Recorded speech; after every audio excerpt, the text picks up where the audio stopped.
कहीं हमें उम्मीद है कि हम जैसा बुद्धू गधा आदमी हाँ इस संसार से बच सकता है, तो हमसे ज़्यादा होशियार लोग तो बच सकते हैं। इसी उम्मीद में तो हम सत्संग करते रहते हैं। कहते हैं कभी ना कभी कोई ना कोई तो ऐसा मिल ही जाएगा हाँ जो हमसे भी आगे निकल जाए, बड़ी प्रसन्नता होगी उसमें।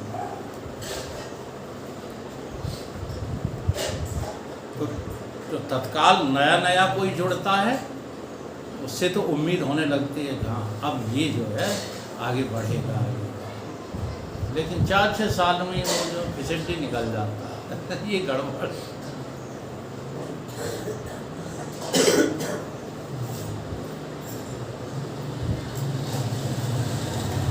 ये बात क्या कही जा रही है, सब मिला जुला के एक ही बात कही जा रही है कि कर्मों से मुक्ति होने वाली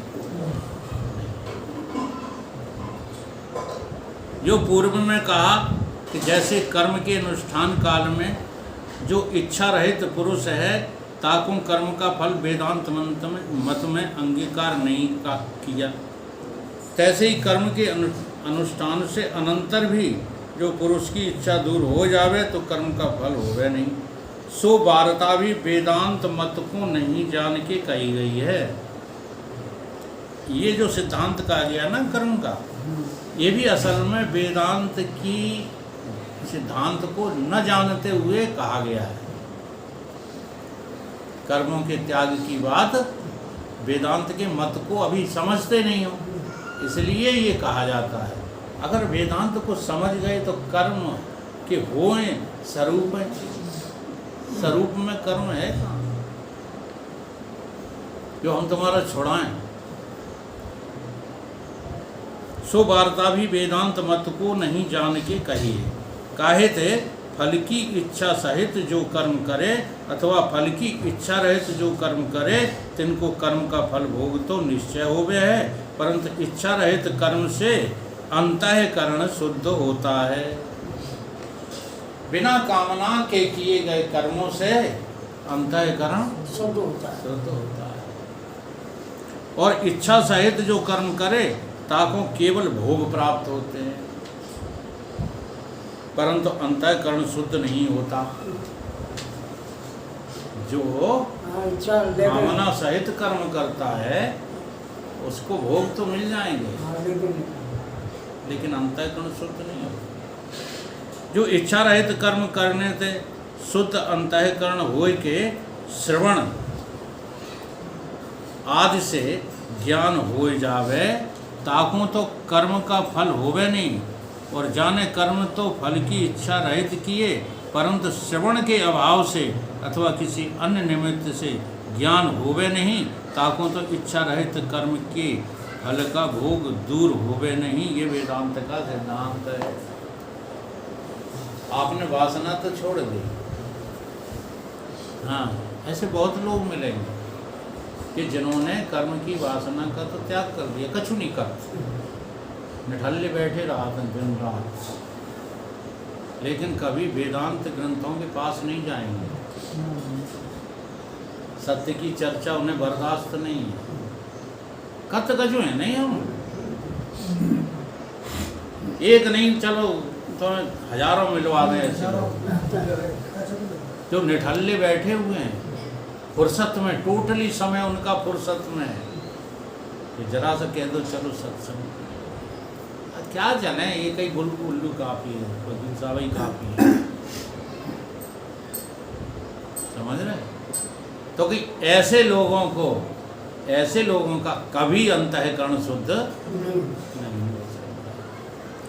तब दो लड़का जो बड़ी माला वो बड़ा सामान लेकर हमने द्वारे ठोके, कहा मंदिर पे कभी कार्यक्रम है नहीं, उन्हें दिल लगी दिन में कह देंगे तो 1 घंटा आपको वकील साहब को तो 12 महीने का सहयोग करते थे। आज जो हो तो मंदिर पे तो अपने मोहल्ला के 2-3 मोड़ा बड़ा सामान था, तो कभी कार्यक्रम कराया जाए। हाँ जी, तो अन्य निमित्त से ज्ञान होवे नहीं, ताको तो इच्छा रहित कर्म के फल का भोग दूर होता नहीं है। है। ये वेदांत का सिद्धांत है। इसलिए ज्ञान से बिना कर्म फल भोग कभी भी नष्ट नहीं हो सकता। ज्ञान बिना के कर्म नाश है, ज्ञान बिना कर्मों का नाश नहीं। तो कर्म नाश है बिना छूटे नहीं भव पीढ़ी।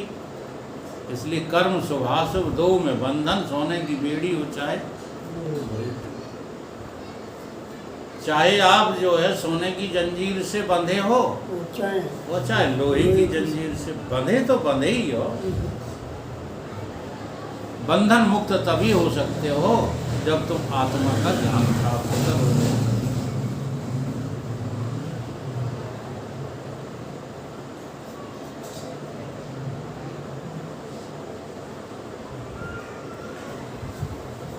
भोग,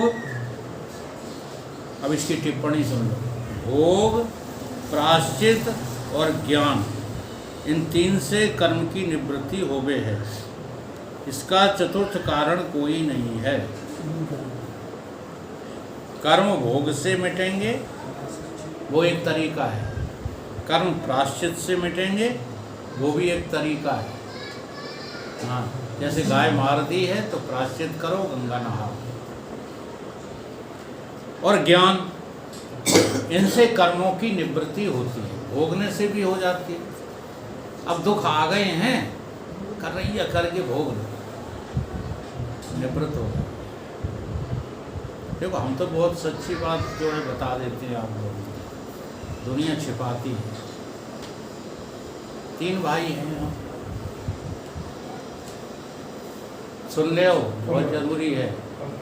जब मौके की बात आती है उसमें चल रहा है। 2 भाइयों के हिस्से में माँ की सेवा नहीं, जबकि किसी बात की कमी नहीं है। समय भी है उनके पास, धन भी है उनके पास, लेकिन सेवा का मौका। अब ये सेवा का मौका मुझे क्यों मिल रहा है, ये मैं तारीफ नहीं कर रहा हूँ अपनी, जानते हो, इसी ज्ञान की वजह से। क्यों? क्योंकि इस माँ ने बचपन में इस शरीर की सबसे ज़्यादा सेवा की है। बालकों में भी कम ज़्यादा सेवा होती है। क्यों होती है? एक बालक तो हष्ट पुष्ट पैदा होते हैं, खेल कूद के ढरुक ढरूक के अपने आप बड़े हो जाते हैं, न उन्हें खांसी हुई, न खुल्ला हुआ, न कुछ। लेकिन ये शरीर बचपन में रुग्ण बना रहा, इतना रुग्ण रहा कि माता पिता की नाक में दम हो गया।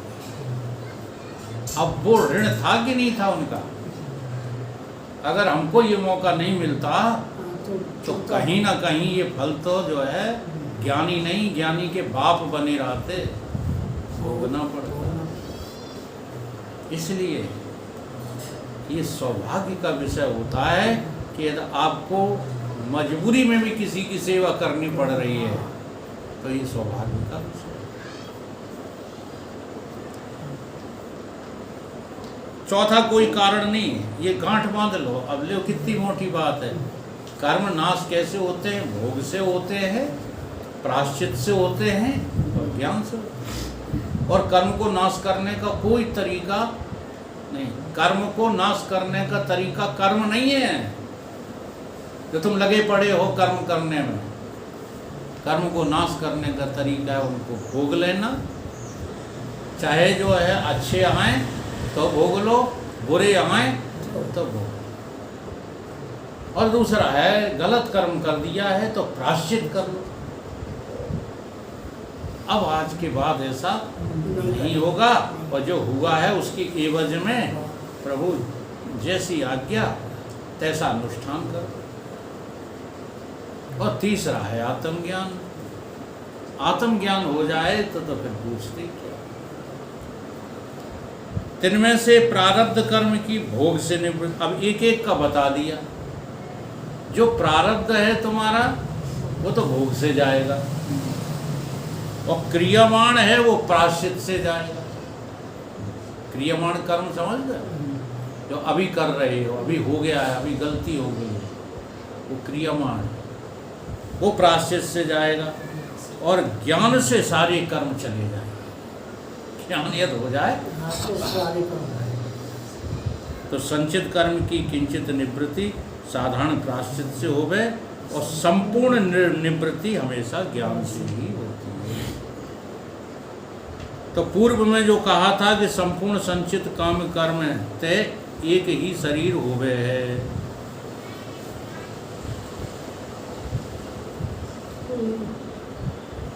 नित्य नैमित्तिक कर्म के करने से तो कलेश होवे है, और पूर्व संचित निषिद्ध कर्म का फल है, इसलिए संचित निषिद्ध कर्म का फल और होवे नहीं, शुभार्था बने नहीं। क्योंकि अनंत प्रकार के संचित निषिद्ध जो कर्म हैं तिनका फल भी अनंत प्रकार का दुख ही है। केवल कर्म के अनुष्ठान का क्लेश ही तिनका फल बनता नहीं। पूर्व में जो कहा संपूर्ण संचित काम कर्म ते, पूर्व संचित, पूर्व जितने भी काम कर्म हैं उनसे कोई एक ही शरीर होता है, कि ये भी सही नहीं है। क्यों? संचित काम कर्म अनंत हैं, जिनका एक जन्म से भोग बनता। हाँ, अनंत कर्म तुम जो है संचित किए बैठे हो, तो एक जन्म में कैसे निपट लोगे? एक पुरुष एक काल में नाना शरीर से जो भोग कहा, सो भी सिद्ध योगी के बिना और कोई और किसी से बन नहीं सकता। और सिद्ध योगी को भी और तो संपूर्ण सामर्थ्य होवे, परंतु ज्ञान के बिना सिद्ध पुरुषों को भी मोक्ष नहीं मिलता। योग से जो सिद्ध हो जाते हैं ना, उनकी और तो सामर्थ्य बढ़ जाती है, लेकिन मोक्ष उनको भी नहीं मिलता। ये है वेद का सिद्धांत। इस रीत से काम कर्म और निषिद्ध कर्म को तो त्याग के जो केवल नित्य नैमित्तिक कर्म अज्ञानी करे, ताको नित्य नैमित्तिक कर्म का फल भोगने के वास्ते, और पूर्व जो शुभाशुभ कर्म करे तिनका फल भोगने के वास्ते अनंत शरीर होवेंगे, मोक्ष होगा नहीं। इसलिए ज्ञान द्वारा बंध की निवृत्ति ग्रंथ का प्रयोजन सही बनता है। ज्ञान के द्वारा ही मुक्ति होगी, ये प्रयोजन बिल्कुल शत प्रतिशत सही है। जैसे स्वप्न में जो मिथ्या पदार्थ प्रतीत होते हैं तिनकी जागृति के बिना निवृत्ति होती नहीं, तैसे ही बंध भी मिथ्या प्रतीत होते हैं, ताकि भी ज्ञान रूप जागृत बिना निवृत्ति हो नहीं सकती। जैसे स्वप्न से तुम जागृत अवस्था में आते हो तो स्वप्न के बंधन टूट जाते हैं, ऐसे ही जागृत के बंधन तब टूटेंगे जब तुम अपनी आत्मा में जागोगे। इसलिए ग्रंथ का आरंभ करना तो बन जाता है। इस रीत से ग्रंथ के अधिकारी विषय प्रयोजन संभव हैं, वो अधिकारी विषय प्रयोजन संभव होने से संबंध भी ग्रंथ से बन ही जाएगा। इसलिए ग्रंथ का आरंभ सत्य है और बनता है, और ये ग्रंथ हमारे लिए जो है मुक्ति का साधन है। दादू दीन दयाल जू सत सुख परम प्रकाश, जामे मत की गत नहीं सोई निश्चल दास। जो अपनी बुद्धि का अभिमान छोड़ देगा, कह रहे हैं गुरुदेव भगवान, कि वही निश्चल दास हो जाएगा। बोलिए सब गुरुदेव भगवान की जय। निरूपण नाम रुचि तरंग समा।